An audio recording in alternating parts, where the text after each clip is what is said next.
Bonjour tout le monde. Aujourd'hui je vous retrouve pour la recette des boulettes de courgettes. Alors ces boulettes de courgettes sont réalisées sans viande et elles sont vraiment excellentes. D'autant plus qu'elles sont très faciles à réaliser. Allez, c'est parti. Pour commencer, j'enlève les extrémités de mes courgettes.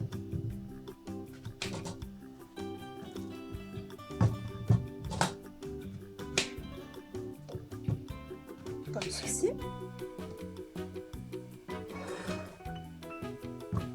Ensuite, je vais venir les râper. Alors, j'utilise les gros trous pour la râper. Et on y va.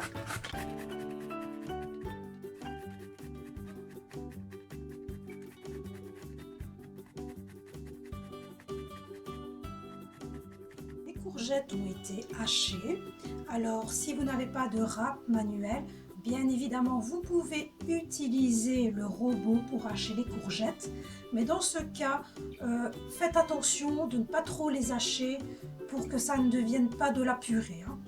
Donc, maintenant, on va cuire les courgettes. Pour cela, je viens mettre un filet d'huile d'olive dans ma casserole ou une grande poêle. C'est comme vous voulez ça. Voilà les courgettes.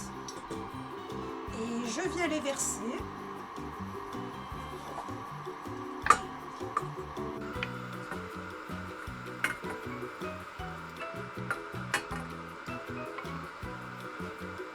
Je vais mettre un peu de sel pour que l'eau de végétation ressorte plus vite de la courgette. Voilà. Et maintenant, je vais laisser cuire jusqu'au temps qu'il n'y ait plus d'eau de végétation.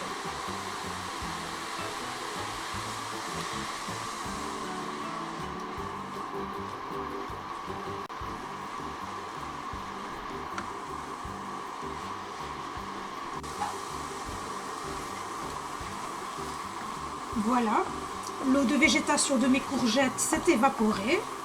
Les courgettes sont cuites.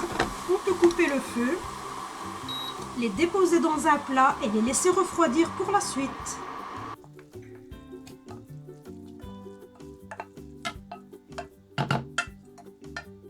Voilà, mes courgettes sont bien refroidies.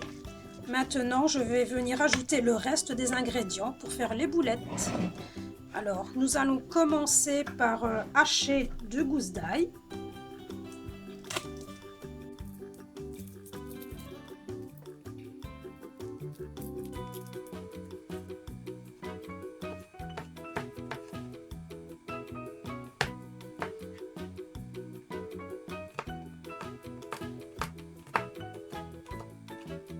Je viens ajouter mon ail aux courgettes.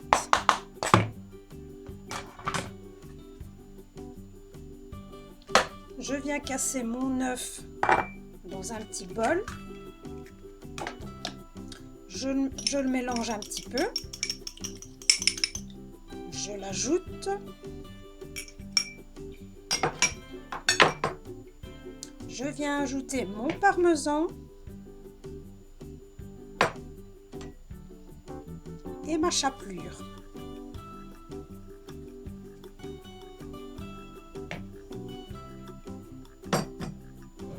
Alors pour mes 2 courgettes, j'en ai eu à peu près pour 600 grammes. Voilà. Donc maintenant pour la mesure de la chapelure, vous voyez, c'est par rapport à la grosseur de vos courgettes. Si vous voyez que c'est encore un peu trop humide, vous en rajoutez. Et on mélange bien le tout. Normalement, il ne faut pas rajouter de sel car nous en avons déjà mis pour la cuisson des courgettes. Et le parmesan est aussi salé. Je vais venir mélanger avec les mains. Comme ça, tout va bien être mélangé. On aura de plus belles boulettes.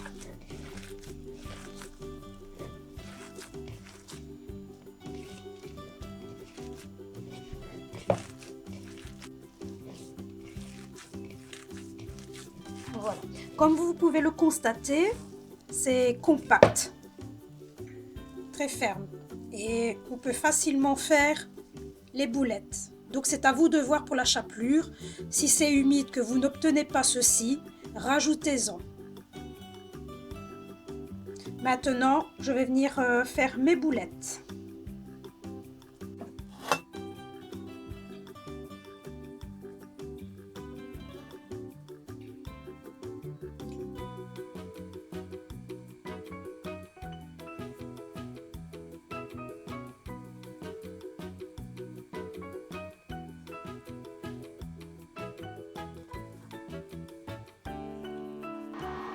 Dans une poêle, faites chauffer de l'huile. Quand cette huile est chaude, on va venir rajouter nos boulettes de courgettes et les faire dorer.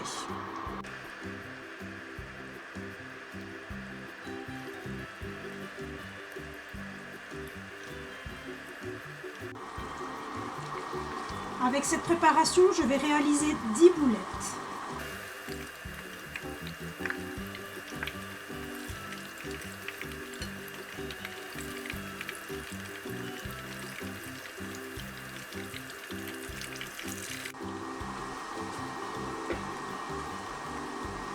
Voilà, nos boulettes sont bien dorées de tous côtés, donc on peut les enlever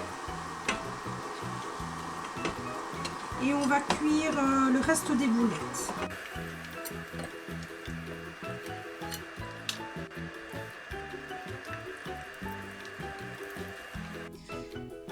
Nos boulettes sont bien cuites, bien dorées. Nous allons maintenant réaliser la sauce tomate. Pour cela, je viens hacher un oignon et un ail.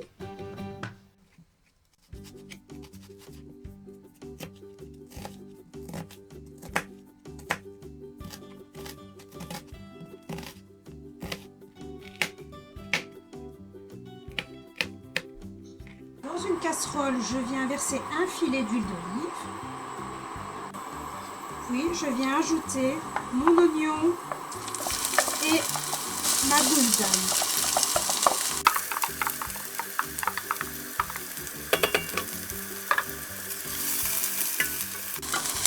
Je vais venir faire blondir l'oignon et ensuite je vais rajouter le coulis de tomate. Maintenant que mes oignons ont bien blondi, je viens mettre le coulis de tomate.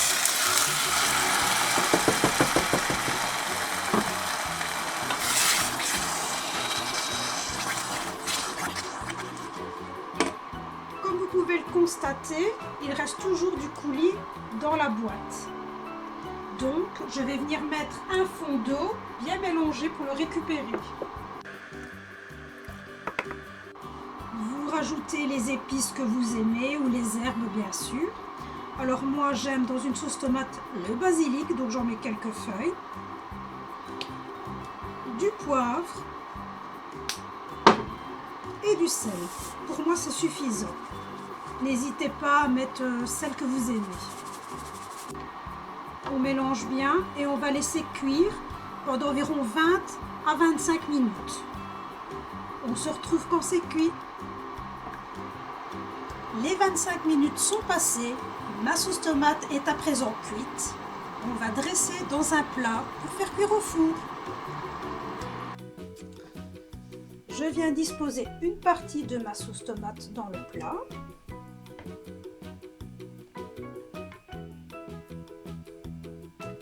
Voilà, comme ceci. Ensuite, je vais venir disposer mes boulettes.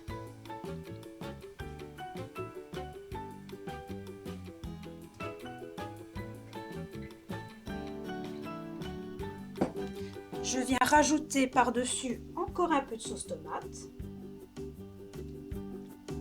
Comme ça, elles auront bien le goût de la sauce.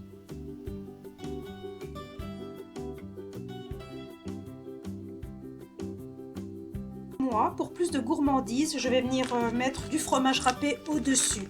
Alors le fromage râpé, ça peut être de l'emmental râpé, du gruyère, du parmesan ou tout autre fromage.